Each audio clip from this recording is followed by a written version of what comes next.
We've got one more should you pull for this week, and it's all about the VCs. We have 2 Final Fantasy X VCs to look at, and also our first double cost VC/Esper, and that's Bahamut. So Bahamut is going to have a reduced pull rate and double cost shards, and it's also going to be element restricted to light, at least for the VC. So that's a big if you want to pull for this card or not. I mean, it's certainly going to be powerful, but it's going to be an investment. So we'll go over every single card and your options in this episode of Should You Pull. As always, we need to thank warofthevisionscalc.com for all the information in this video, and they have a Patreon now, so go support them there. We'll start off with Bahamut. We're going to talk about the VC first, and we'll go with the stats. So this is a pretty awesome stat line. You've got HP, Spirit, and Agility, which are not typical things that you would get on a VC, as well as luck, and then a big beefy magic stat. There is no attack on this card, so it is for magic users. The bestowed ability is light units only, and it increases the magic attack by 15%, which is a pretty big buff for light units. And then there's a global bestowed ability, which is light units only, and it's HP up. So that's also very good for your light mages to give them just a little tiny bit more survivability. Maybe they get upgraded from 1-shot territory to 2-shot territory, who knows.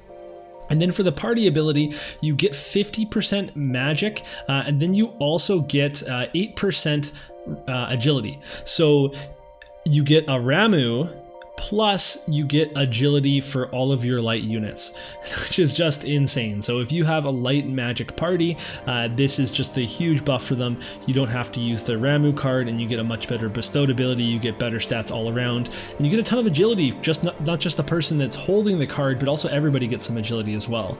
It does mean that this is going to clash with Ramu and any sort of agility card that you have.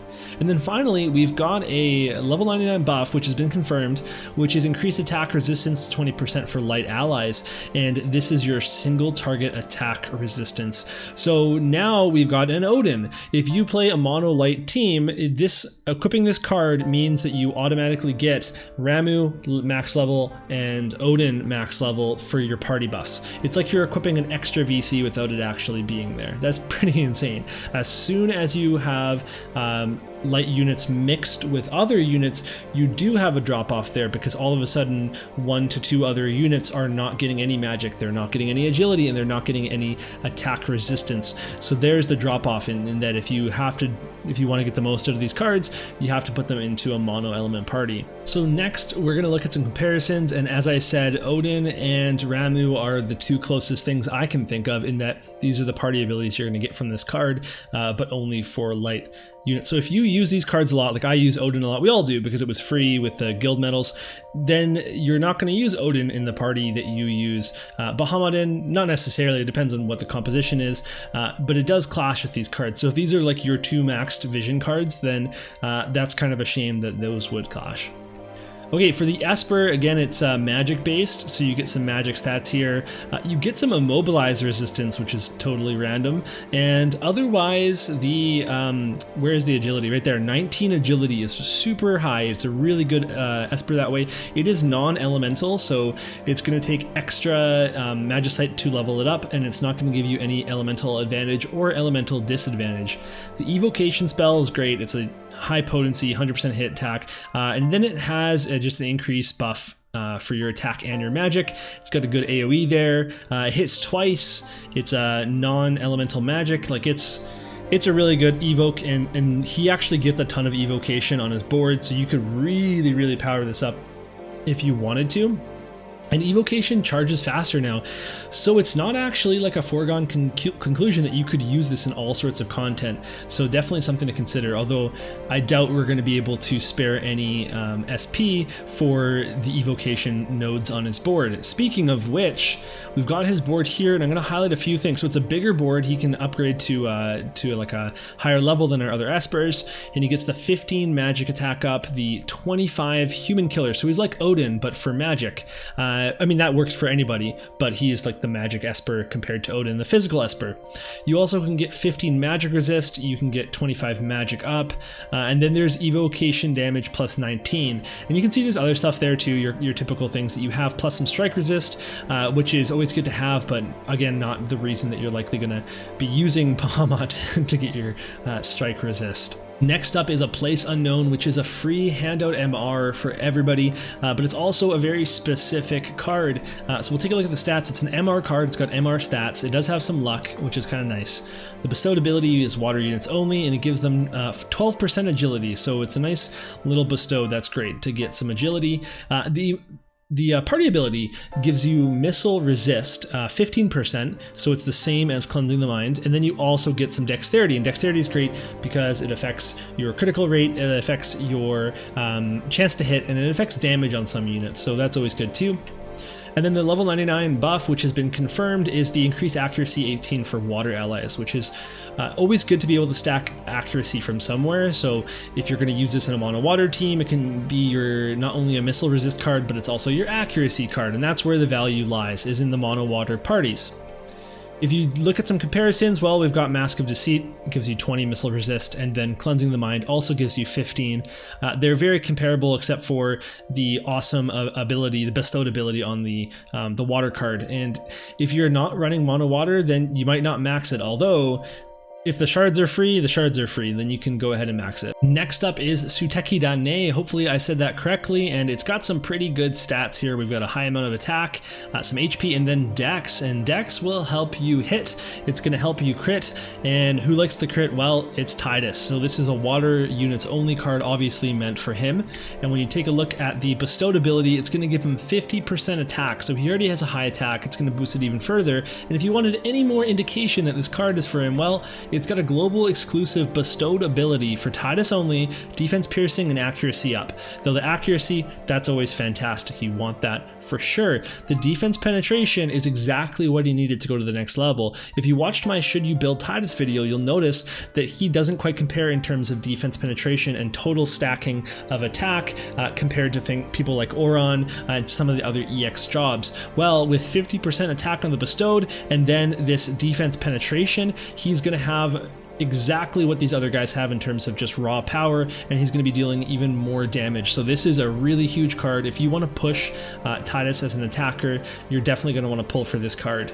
The party ability has a whopping 35 slash attack and then 13 critical rate on top of that for water units only. This is a really huge boost again for Tidus's damage, but also for any other water slash units that you might have. And if you think about it, even if you use Winter Victoria, she's got that Taunting Blade and Blade Bash, so I don't know, maybe there's something there, probably not.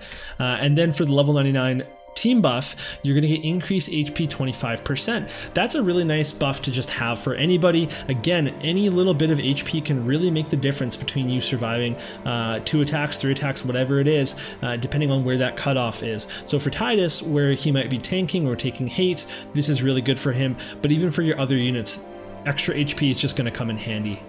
The comparisons for this card, well, we're going to have Echoing Screams because that also has 35 attack. And then your Gaion, which has some slash attack and some accuracy. So if you're using this card, obviously you're not going to be using Echoing Screams, but at the same time, if you're using this card, then you have 2 to 3 water units in your party that are slashers that you really want to power up, or even just Tidus with the slash attack up for him, and then you're compensating somewhere else with some other cards. Maybe you have other mono water cards that will give you even more party abilities. All right, we're going to talk should you pull, and for pros, for Bahamut, he is just best in slot for light element magic attackers.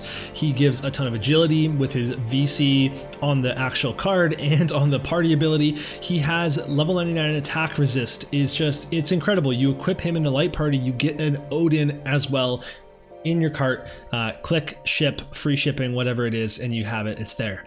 The Esper board is also very good, and that's for any magic attack. You don't have to be a light unit to enjoy him as an Esper. So at the very least, if you don't think, well, I don't want to max this VC with all the expenditure, the Esper is still really good.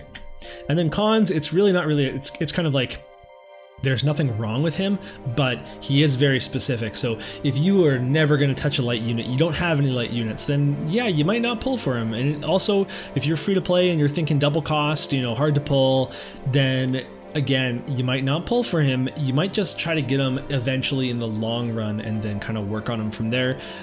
At the end of the day, this is the best chance to get him most likely. We'll see. Unless you're spending money, then there's always better chances later on with value packs. But just don't chase him too hard, okay? All right, so for a place unknown, it's just a free card. It's possibly got some free shards, and it's good for a mono water party. And then we already know that, we have Cleansing the Mind. It's probably maxed for anybody that's been playing for any length of time. So you already have the Missile Resist.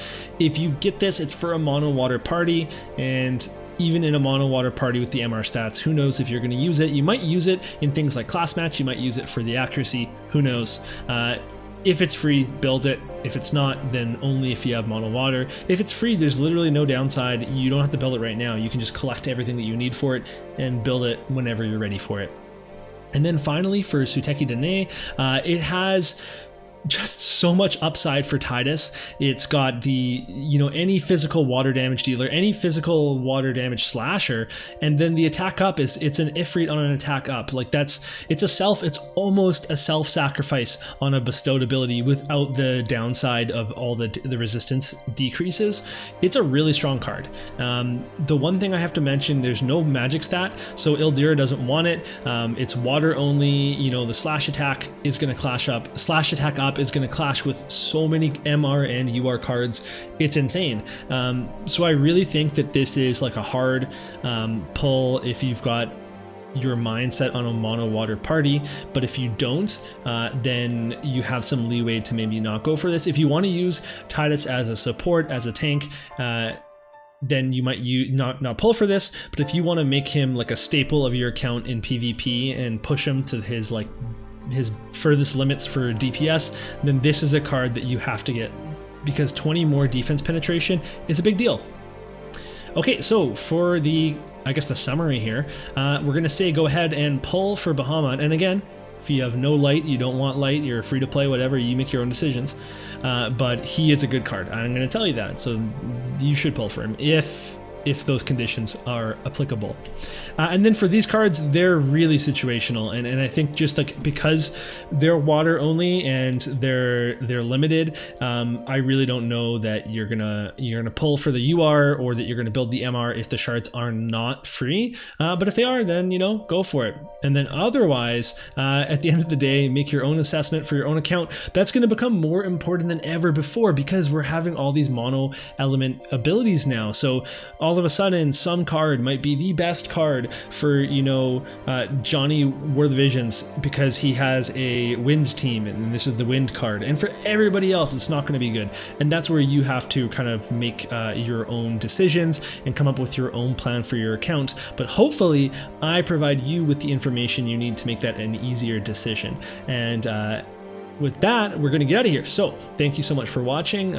Let's talk in the comments about what you guys think about these cards, and I'll see you soon. I'm going to do an EX drops video after this, and then hopefully some anniversary pulls and some other stuff. So we'll see you all soon, and thank you again for watching.